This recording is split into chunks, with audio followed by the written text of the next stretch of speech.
The crystal halls of Nexus Prime gleamed under the light of 3 suns. Inside the grand chamber, 12 different alien species sat around a massive table that floated in midair.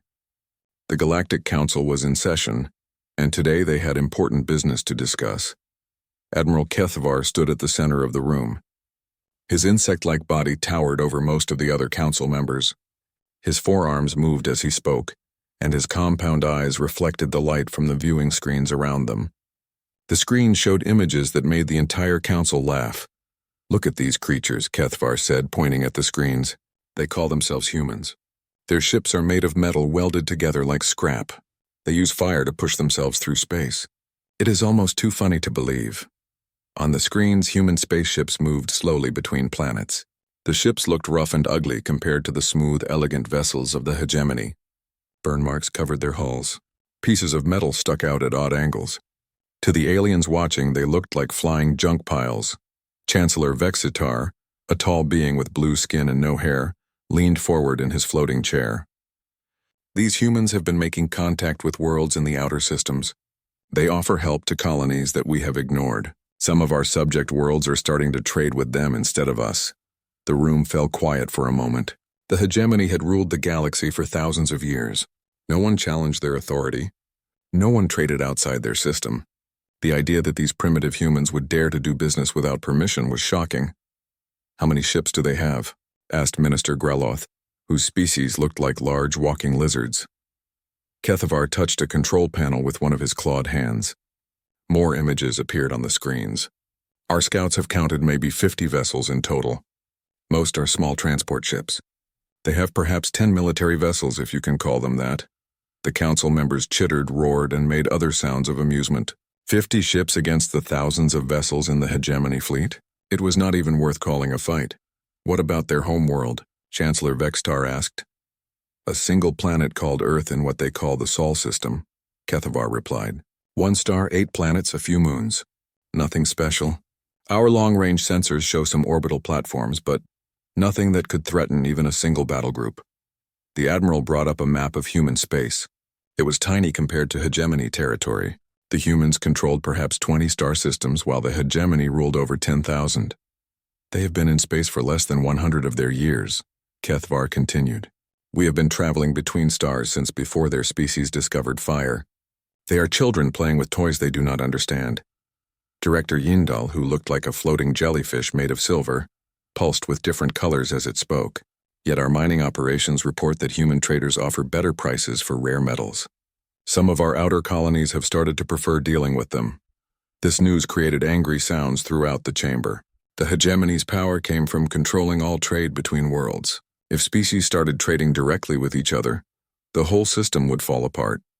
"It gets worse," Kethavar said, his voice becoming darker. 3 colony worlds have formally requested to leave the hegemony and join what the humans call their Terran Alliance. They claim the humans treat them better than we do. Chancellor Vextar's blue skin turned purple with anger. "This cannot be allowed. We have maintained order in this galaxy for 3,000 years. We will not let some upstart species destroy what we have built." "What do you recommend, Admiral?" asked Minister Greloth. Kethavar's compound eyes glittered. "We send them a message they cannot ignore. 1 battle fleet should be enough to wipe out their entire civilization. We can do it in a few days." The council voted quickly. All 12 species agreed. The humans had to be stopped before other species got the same ideas about independence. "Send them a warning first," Chancellor Vextar ordered. "Even primitive species deserve a chance to surrender before we destroy them." Kethavar bowed his insectoid head. "As you command. I will prepare the 3rd fleet for departure. 200 ships should be more than enough." As the council meeting ended, the aliens felt confident and pleased with themselves. They had dealt with rebellious species before. The humans would either surrender or be destroyed. Either way, order would be restored to the galaxy. Later that day, in his private command center, Admiral Kethavar reviewed the intelligence reports about humans one more time. Something bothered him about the footage of human ships in combat, but he could not figure out what it was. The humans fought differently than other species. Most civilized races tried to avoid damage to their ships. They used energy shields and long-range weapons to fight clean, careful battles. But the humans seemed to enjoy getting close to their enemies. They used their ships like weapons, ramming into pirate vessels and fighting at distances where both sides took heavy damage. In one video, a human ship called the Defiance fought against 5 pirate vessels at once. Instead of running away or calling for help, the human captain flew straight into an asteroid field. The pirates followed, but the human ship moved through the floating rocks like it had been born there. It used the asteroids as cover and weapons, pushing large rocks into the paths of enemy ships. When the fight was over, 4 of the 5 pirate ships were destroyed. The human ship was badly damaged but still flying. The surviving pirates ran away as fast as they could. Cathvar watched this video 3 times. Something about the way the humans fought reminded him of something, but he could not remember what. His aide, a young officer named Sub-Commander Riljak, entered the room. "Admiral, the Third Fleet is ready to depart. Should I give the order?"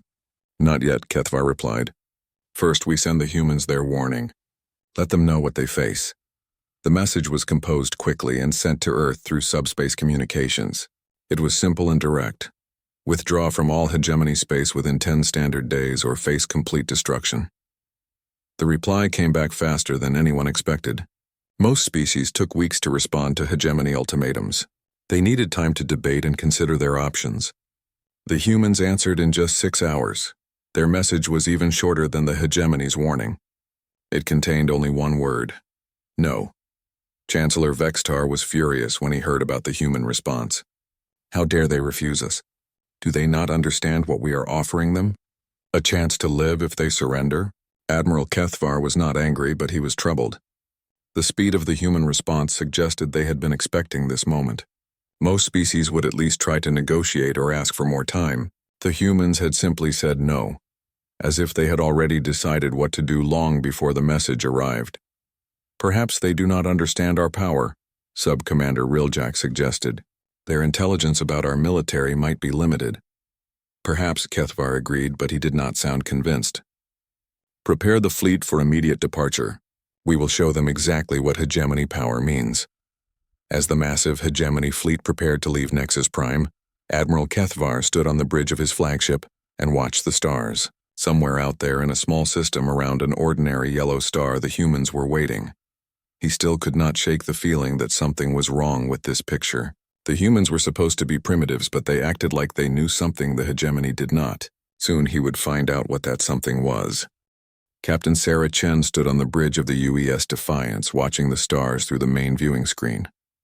Her ship was not much to look at compared to the sleek alien vessels she had seen in intelligence reports. The Defiance was a working ship, built for exploration and designed to take punishment.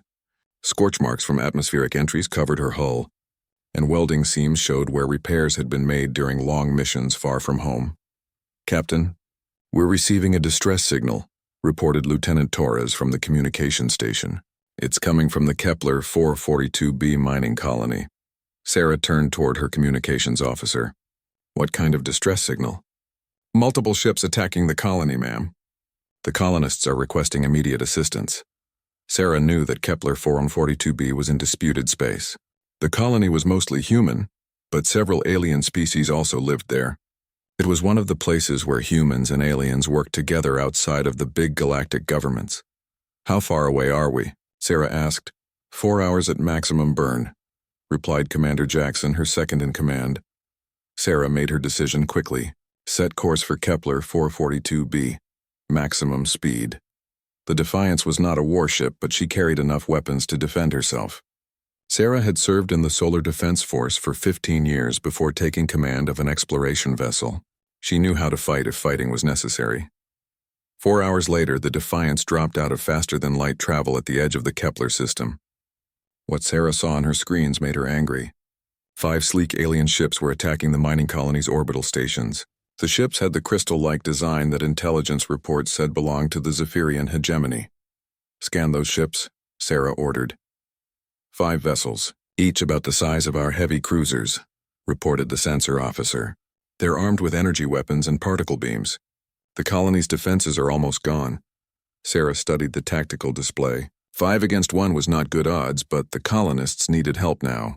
She had sworn an oath to protect human civilians, and that oath extended to the aliens who had chosen to live and work alongside humanity. "All hands. This is the captain," Sarah announced over the ship's communication system. "We are about to engage hostile forces. Remember your training and do your duty." The Defiance accelerated toward the enemy ships. Sarah knew that her vessel could not match the aliens' technology, but she had advantages they might not expect. Human ships were built tough and human crews trained for situations exactly like this one. "Take us into the asteroid field," Sarah commanded. Commander Jackson looked surprised. "Ma'am, that will put us very close to the enemy ships." "Exactly," Sarah replied with a tight smile. The Defiance dove toward the ring of asteroids that surrounded Kepler 442b. The alien ships followed, probably thinking the humans were trying to run away. They were wrong. As soon as the Defiance entered the asteroid field, Sarah's plan became clear. The human ship moved between the floating rocks like it belonged there. The crew had trained for this kind of fighting. They used the asteroids as cover and weapons. "Fire the magnetic grappler," Sarah ordered. "Grab that asteroid on our starboard side." The Defiance's mechanical arm grabbed a rock the size of a city bus. With a burst from the ship's engines, they swung the asteroid around and released it directly into the path of the lead alien vessel.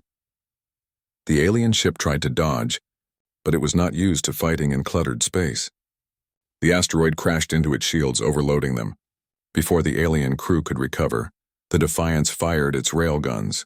The solid metal projectiles punched through the alien ship's hull like bullets through paper. The vessel exploded in a ball of fire and debris. "One down, 4 to go," Sarah said calmly. The remaining alien ships spread out, trying to surround the human vessel. But Sarah kept the Defiance moving through the asteroid field.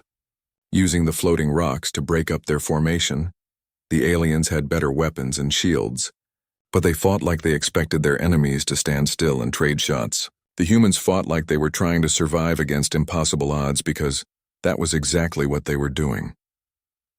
The Defiance took damage. Energy beams burned through armor plating and explosions shook the ship. But the human vessel kept fighting, kept moving, kept using every trick Sarah's crew had learned. "Hull breach on deck 7, reported the damage control officer. "Seal it off," Sarah replied without taking her eyes off the tactical display. "Redirect power from life support to weapons." The second alien ship died when the Defiance used a large asteroid as a shield and fired through a gap in the rock. The railgun projectiles hit the alien vessel's engine section, and it drifted away powerless. The third ship tried to ram the human vessel, but Sarah saw it coming. She used the Defiance's thrusters to spin the ship around, presenting its heavily armored belly to the alien vessel. The collision damaged both ships, but the Defiance was built to take that kind of punishment. At close range, the human ship's weapons were devastatingly effective. Energy beams and railgun shots tore the alien vessel apart. The last 2 alien ships finally realized they were not fighting primitives.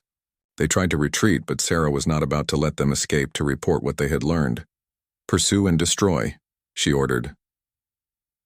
The Defiance chased the retreating aliens out of the asteroid field. One of the ships made it to the edge of the system before the human railguns caught up with it. The final alien vessel managed to jump to faster than light speed, but not before taking heavy damage. When the battle was over, the Defiance limped back to the colony. Sarah's ship had taken a beating, but her crew was alive and the colonists were safe. "Captain Chen, this is Colony Administrator Martinez," came a voice over the communication system. "We cannot thank you enough. Those raiders have been attacking outer colonies for months." "Just doing our job," Sarah replied. "Do you need medical assistance?" "We have wounded, but our medical facilities can handle them." "Captain, you should know that this was not a random attack. The aliens specifically targeted human sections of the colony. They were looking for something." Sarah frowned. "Any idea what?" "Intelligence data about Earth's defenses. They questioned several people before you arrived." This news worried Sarah. If the hegemony was gathering intelligence about human military capabilities, it meant they were planning something bigger than random raids. "I'm sending a priority message to Earth," Sarah told the colonists. This attack was not random. 3 days later, Admiral Kethvar received the battle report from the surviving ship of his raiding force.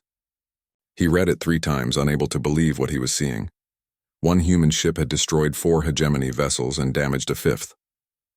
The human captain had used tactics that no civilized species would consider: ramming, using asteroids as weapons, fighting at ranges where both sides would take heavy damage. "Sub-Commander Riljak," Kethvar called to his aide. Come look at this. The young officer studied the report. Sir, this must be an error.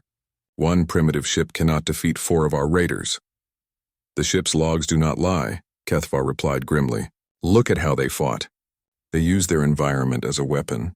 They accepted damage to their own ship to destroy ours. Most species try to minimize losses in combat. Perhaps their captain was insane, Riljak suggested. Kethvar was quiet for a long moment. He had been a military officer for most of his life, and he understood the difference between insanity and tactics. The human captain had not fought like someone who was crazy. She had fought like someone who knew exactly what she was doing.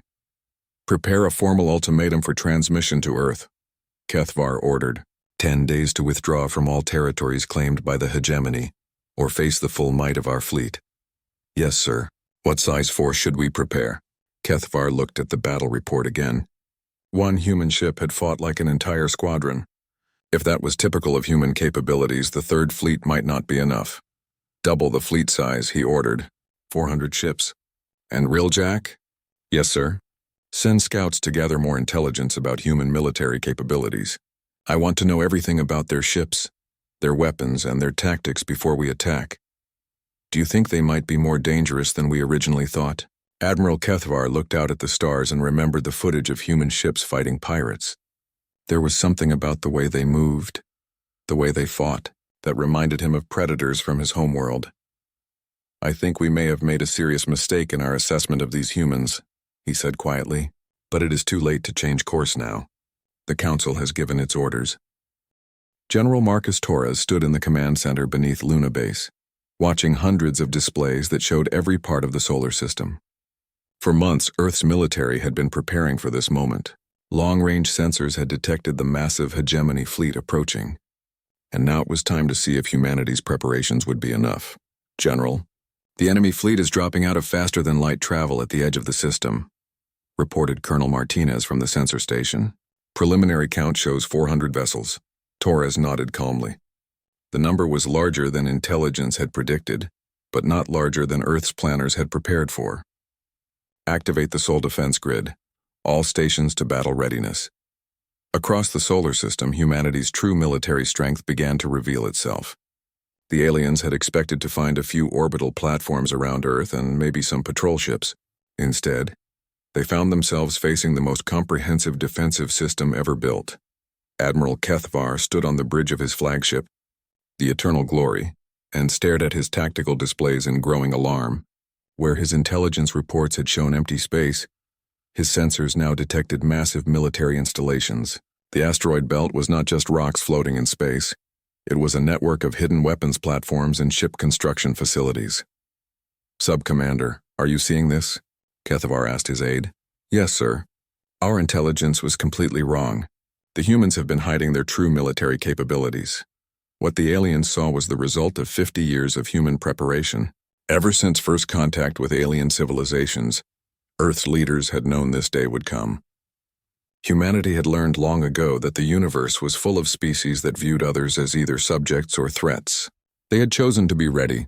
The Sol defense grid consisted of 3 layers. The outer layer was mobile, patrol fleet stationed near Jupiter and Saturn, ready to respond to threats from any direction. The middle layer was fixed installations built into asteroids and moons throughout the system. The inner layer surrounded Earth itself, with orbital platforms and lunar bases that could destroy anything that got close to humanity's homeworld. Contact the human fleet, Admiral Kethvar ordered. Demand their immediate surrender. The response came from General Torres himself. His face appeared on the alien flagship's main screen, and his words were broadcast to every ship in the hegemony fleet. I am General Marcus Torres, Supreme Commander of the Solar Defense Force. You have entered human space without permission and with hostile intent.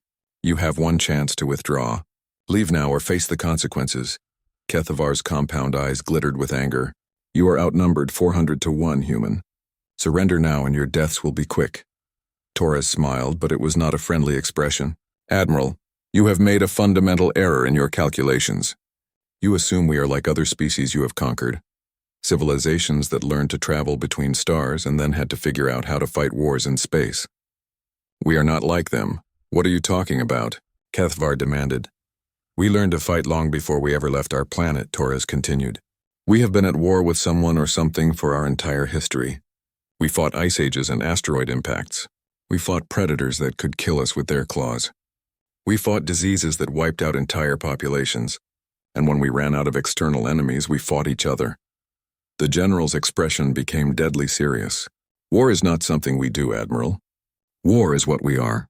And you just declared war on the most dangerous species in the galaxy. Before Kethvar could respond, the human defenses opened fire. The battle that followed was unlike anything in the hegemony's military history. The aliens were used to fighting civilized wars, long-range engagements with energy weapons, careful maneuvering to minimize casualties, and battles that ended when one side's shields failed. The humans fought like they were trying to survive the end of the world. Human ships emerged from hiding places throughout the asteroid belt. They had been disguised as mining vessels and research stations, but now they revealed their true nature as heavily armed warships. The vessels moved in coordinated groups, using tactics that took advantage of every piece of debris and every gravitational field in the system. Their ships are moving in 3 dimensions, reported the hegemony's tactical officer. They are using the asteroid belt itself as cover. Admiral Kethvar watched in horror as human vessels used gravity slings around planets to accelerate to impossible speeds, then crashed into hegemony ships like guided missiles. The humans seemed willing to sacrifice their own vessels if it meant destroying enemy ships. But it was not just sacrifice, it was strategy. Every human ship that rammed an alien vessel was unmanned, controlled by artificial intelligence and designed specifically for that purpose. The humans called them kamikaze drones, and they were just one of many weapons the aliens had never seen before. Sir, the humans are using kinetic weapons, reported another officer. They are firing solid projectiles at incredible speeds. The hegemony's energy shields, designed to deflect beam weapons and energy blasts, were useless against chunks of metal moving at significant fractions of light speed. Human railguns punched through alien defenses like they were not even there. How are they generating so much power? Kethvar wondered aloud. The answer was fusion reactors, dozens of them on every human ship. Where alien vessels relied on exotic energy sources that were efficient but limited, humans used brute force.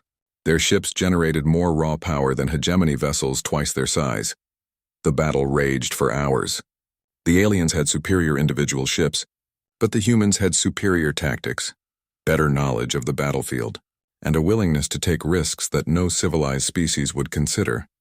Human fighters darted between asteroid fragments, using the cover to get close to alien capital ships. Once there, they targeted specific systems, engines, weapons, life support. The humans did not try to destroy enemy ships cleanly. They tried to cripple them, leaving them helpless in space. General Torres came a transmission from Earth Fleet Command. The enemy is starting to retreat. Torres studied his tactical displays. The hegemony had lost nearly half their fleet, while human losses were much lighter. The aliens were learning that their technological advantages meant nothing against opponents who fought like their lives depended on it. Let them go, Torres ordered, but make sure they understand what they have seen here. As the surviving hegemony ships limped away from the solar system, Admiral Kethvar received a final message from General Torres. Admiral, take this message back to your leaders. What you faced today was not humanity's full military strength. This was just our home defense force. We have been watching your empire for decades, learning your weaknesses while you ignored our strengths. Torres paused for a moment, letting that information sink in.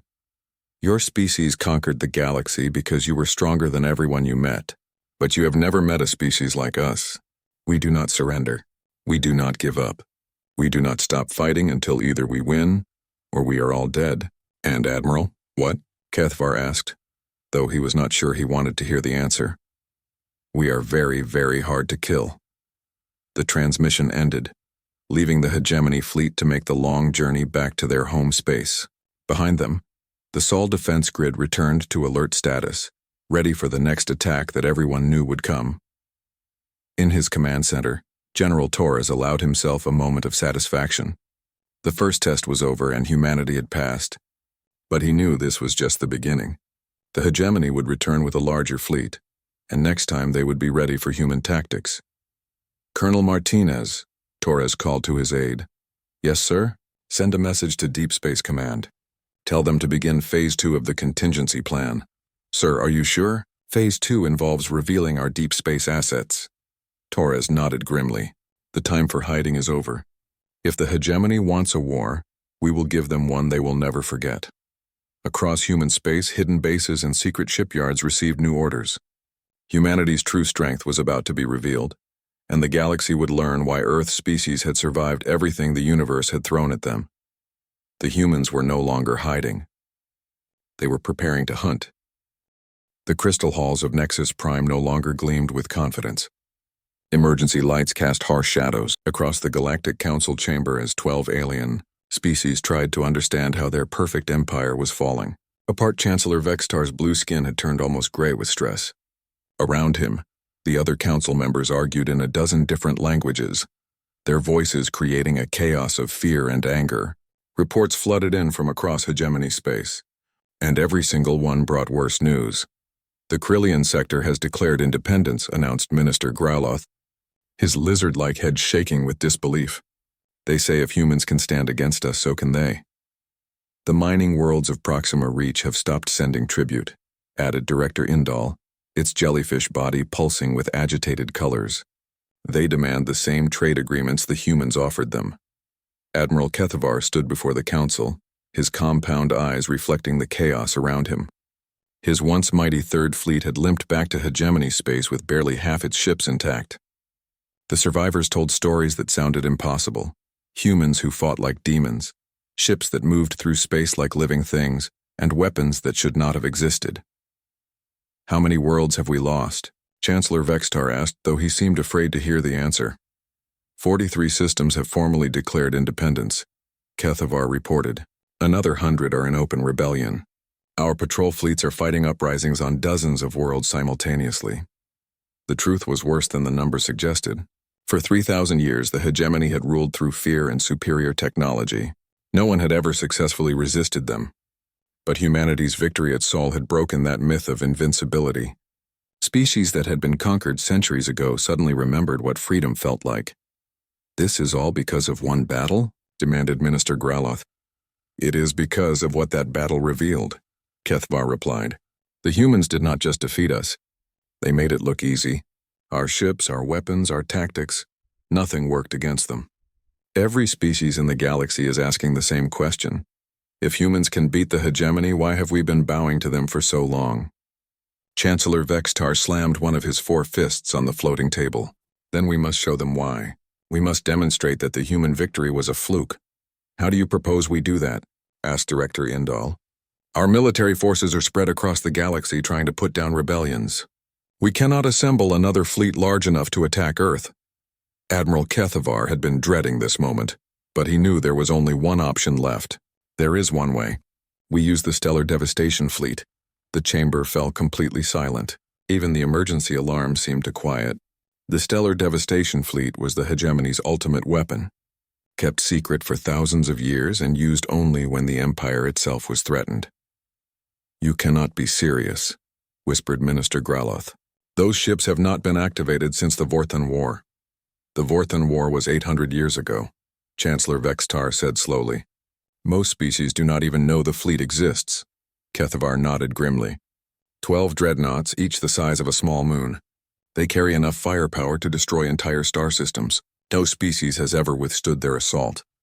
The Stellar Devastation Fleet was the hegemony's darkest secret. When the Vorthan Empire had threatened to overthrow Galactic Order 8 centuries ago, the 12 massive warships had reduced their homeworlds to radioactive dust. Since then, they had remained hidden in a secret base at the galaxy's edge, maintained by automated systems and guarded by fanatic loyalists. The cost of activating those ships? Director Indal pulsed nervously. Will bankrupt half the Empire. Kethvar finished. Each dreadnought requires the energy output of an entire star to power its weapons. But if we do not stop the humans now, there will be no Empire left to worry about. Chancellor Vexitar was quiet for a long time. Finally, he spoke. How long to ready the fleet? 3 months to bring all 12 ships to full operational status, Kethavar replied. But we can have 6 ships ready in half that time. Do it, the Chancellor ordered. Send 6 dreadnoughts to Earth. Show the galaxy what happens to species that challenge our authority. As the council session ended, Admiral Kethavar remained behind to study intelligence reports about humanity. The more he learned, the more worried he became. His scouts had finally managed to intercept human communications, and what they found was terrifying. The humans were not just warriors. They were a species that had survived everything the universe could throw at them. Their planet had endured ice ages that lasted hundreds of thousands of years. Asteroid impacts had wiped out most life multiple times, but humans and their ancestors had survived. Supervolcanic eruptions had blocked out their sun for decades, but they had adapted. Most disturbing of all were the historical records of human warfare. The intercepted files showed conflicts spanning their entire recorded history. They had fought with stone weapons against massive predators. They had built empires and then destroyed them in wars that consumed entire continents. They had created weapons capable of ending all life on their planet, then somehow managed not to use them. Sub-Commander Riljak, Kethavar called to his aide. Yes, Admiral? Look at this historical record. The humans call it World War II. It lasted 6 of their years and involved nearly every nation on their planet. Riljak studied the data. 60 million casualties? Admiral, this was fought with primitive weapons, chemical explosives and kinetic projectiles. That was not even their largest war, Kethavar said grimly. They had dozens of conflicts this size. And look at this. They developed nuclear weapons during that war and used them on their own species. They attacked themselves with planet-killing weapons. Twice. Then they built thousands more such weapons and pointed them at each other for decades, always ready to destroy their entire civilization rather than surrender to their enemies. Riljak was quiet as he processed this information. Admiral, what kind of species develops the ability to destroy their own world and then chooses not to use it? A species that understands the true cost of war but is willing to pay any price to survive, Kethavar replied. And we have just declared war on them. The Admiral pulled up more files, records of human space exploration and colonization. What he found there was even more disturbing than their military history. Humans had spread across dozens of star systems in less than a century. They built colonies in the most hostile environments imaginable, worlds with poisonous atmospheres, planets bombarded by radiation, moons with no air or water. They colonized worlds that would kill most species, Riljak observed. Because they come from a world that tried to kill them for millions of years, Kethavar replied. Look at their home planet's history. Earth has suffered every kind of natural disaster possible. Yet not only did they survive, they became the dominant species. A new file caught the Admiral's attention. It was a recording of a human military training exercise. He watched as human soldiers practiced fighting in zero gravity, underwater in toxic environments, and in scenarios where they were outnumbered 10-1. They trained for impossible situations, Riljak said. Because they have been surviving impossible situations for their entire evolutionary history, Kethavar realized. This is not just a military force. This is an entire species that has been shaped by conflict for millions of years. The final piece of intelligence was the most troubling. Human deep space reconnaissance had been operating in hegemony territory for decades. They had been watching, learning, and preparing long before they made official first contact. The humans had not stumbled into galactic politics. They had entered with a complete understanding of what they were facing. Admiral, Riljak said quietly, are we making a mistake attacking them? Kethavar looked at the data one more time. Every piece of evidence suggested that humanity was the most dangerous species the galaxy had ever produced. They were survivors, fighters, and strategists who had turned warfare into an art form. Perhaps, he admitted, but it is too late to change course. The stellar devastation fleet is already being prepared. In 6 weeks, we will discover whether even moon-sized warships are enough to stop the humans. As the Admiral left the intelligence center, he could not shake the feeling that the hegemony was about to make the worst mistake in its 3,000-year history. They were not just attacking another species. They were poking a sleeping predator that had been waiting for exactly this moment to show the galaxy what it was truly capable of. The space around Jupiter had never seen anything like this.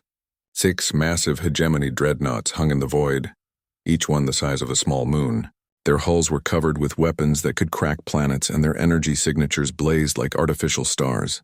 Admiral Kethavar stood on the bridge of the lead vessel, the cosmic destroyer, and prepared to witness the end of humanity. "All ships report ready for the final assault," announced Subcommander Riljak. "Target Earth." Kethavar nodded, but his compound eyes remained fixed on his sensor displays. Something was wrong. The human response to their arrival had been too calm, too organized. Instead of panic, he detected coordinated movement throughout the solar system. "Admiral, new contacts emerging from the asteroid belt," reported the sensor officer. "Multiple human vessels approaching our position." What appeared on the screens made Kethavar's blood run cold. This was not the ragtag collection of exploration ships and patrol vessels they had faced before. Hundreds of human warships poured out of hidden bases throughout the solar system, their hulls gleaming with fresh armor and bristling with weapons. "How many ships?" Kethavar demanded. "Computer estimates over 800 vessels, sir. All military configuration." But that was just the beginning. As the human fleet assembled, Admiral Kethavar realized that humanity had been hiding far more than just a few extra ships. These vessels moved with a precision that spoke of decades of training. Their formations were perfect, their coordination flawless. This was not a defense force hastily assembled to meet an emergency. This was a military machine that had been preparing for exactly this moment. General Marcus Torres broadcast from his command ship, a massive vessel that dwarfed even the largest ships in the previous battle. "Admiral Kethavar, I am disappointed. After our last encounter, I hoped your leaders would be smart enough to avoid further conflict." "You face 6 dreadnoughts, human," Kethavar replied. "Each one carries enough firepower to destroy your entire planet. Surrender now and your deaths will be quick." Torres smiled, and that expression sent chills through every alien watching. "Admiral, let me show you what you are really facing." The human fleet began to move, and Admiral Kethavar finally understood the true scope of his mistake. This was not just a larger version of the force that had defended Earth before. This was something entirely different. Human ships moved in 3-dimensional formations that used every piece of debris, every gravitational field, and every energy source in the solar system. They fought like a single organism with hundreds of parts, each vessel perfectly coordinated with every other ship in the fleet. The dreadnoughts opened fire first, their massive energy beams capable of cutting through anything in space. But the human ships were not where the beams expected them to be. They moved like dancers, flowing around the alien fire with an elegance that should have been impossible for such large vessels. "How are they moving like that?" demanded Riljak. "Computer-assisted coordination," the tactical officer reported. "Every human ship is connected to a central command network. They are fighting as a single entity." The human counterattack was devastating. Instead of trying to match the aliens' energy weapons, they used tactics that turned the dreadnought's size against them. Swarms of smaller ships attacked from multiple directions, targeting specific systems with surgical precision.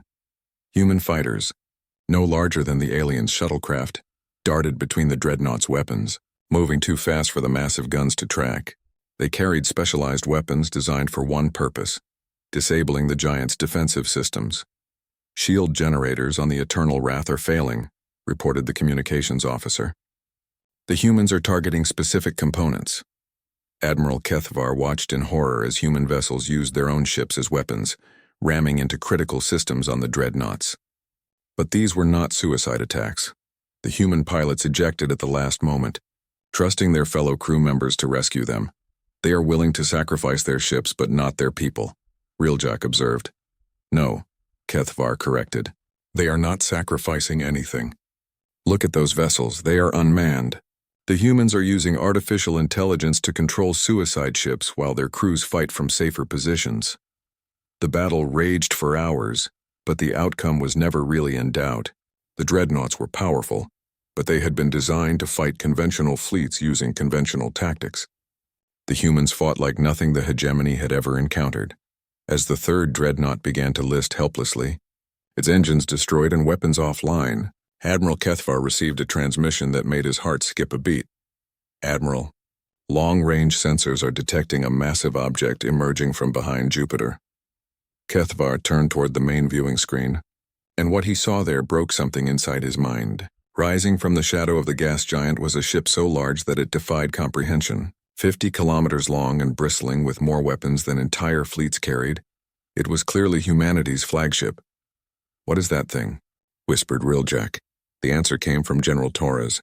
That is the UES Nemesis, Admiral. Humanity's answer to the question of what happens when an entire planet decides to build a warship. The Nemesis moved with impossible grace for something so massive. As it approached, Admiral Kethvar could see that its hull was scarred not by battle damage, but by the construction efforts of an entire civilization. This ship represented not just human engineering, but human philosophy, the belief that no threat was too large to face, no enemy too powerful to fight. The construction of that vessel, Torres continued, required the resources of 12 colony worlds and took 15 years to complete. Every human world contributed materials, technology, and expertise. It represents the combined will of our entire species. Admiral Kethavar stared at the approaching monster and finally understood what he was truly facing. This was not just a military force. This was the manifestation of an entire species' determination to survive. "Scan that ship," he ordered desperately. "Find its weaknesses. Sir, our sensors cannot penetrate its hull completely, but energy readings suggest it carries enough firepower to destroy our entire fleet single-handedly." The Nemesis began to charge its main weapons, and space itself seemed to bend around the massive vessel. Energy readings spiked beyond anything in the hegemony's experience. "All ships retreat," Kethavar ordered. "Emergency jump to hyperspace." But the human fleet was not finished demonstrating their capabilities. As the surviving dreadnoughts tried to escape, the Nemesis fired a single shot from its main cannon. The energy beam was so powerful that it created its own gravity field, bending space-time around it as it traveled. The shot vaporized the fleeing dreadnought cosmic destroyer instantly, leaving nothing but expanding plasma where a moon-sized warship had been moments before. The remaining hegemony ships managed to escape into hyperspace, but the message was clear. Humanity possessed weapons that could destroy anything the galaxy could produce. As the human fleet regrouped around their flagship, General Torres sent a final transmission to the retreating aliens. "Admiral Kethavar, take this message back to your Galactic Council. You started this war because you thought we were primitives who had stumbled into space travel. You were wrong. We have been preparing for this conflict since before your species achieved faster-than-light travel." Torres paused, letting that information sink in. "We knew this day would come because we studied your history. Every species you conquered, every world you enslaved, every civilization you destroyed. We learned from their mistakes. We built our military not to fight pirates or rebels, but to fight you." The general's expression became deadly serious. "You have seen only a fraction of our capabilities. This fleet, this flagship, these weapons, they are what we built with the resources of 20 star systems over 50 years. But Admiral, we control more than 20 systems now." Admiral Kethvar, listening from his damaged flagship, felt the full weight of that statement. If humanity could build something like the Nemesis with 20 worlds, what could they accomplish with 50? Or 100? "The war is over, Admiral," Torres concluded. "You can accept that fact now, or we can demonstrate it by visiting every hegemony world and showing them what we showed you today. The choice is yours." The transmission ended, leaving the surviving hegemony ships to make the long journey back to their space. Behind them, the Nemesis hung in space like a dark monument to human determination, its shadow falling across the entire solar system. In the months that followed, the Galactic Council formally surrendered to humanity. Species across the galaxy lined up to join the new Terran Alliance, eager to ally themselves with the species that had broken 3,000 years of hegemony rule. Admiral Kethvar, stripped of his rank and exiled to a remote world, spent his remaining years writing a memoir about the war. His final words became famous throughout the galaxy. "We thought we were conquering primitives. Instead, we awakened the most dangerous predator the universe has ever produced. The humans did not defeat us with superior technology or numbers. They defeated us because they had spent their entire evolutionary history preparing for a war they knew would someday come. And when that war finally arrived, they were ready. The age of the hegemony was over. The age of humanity had begun,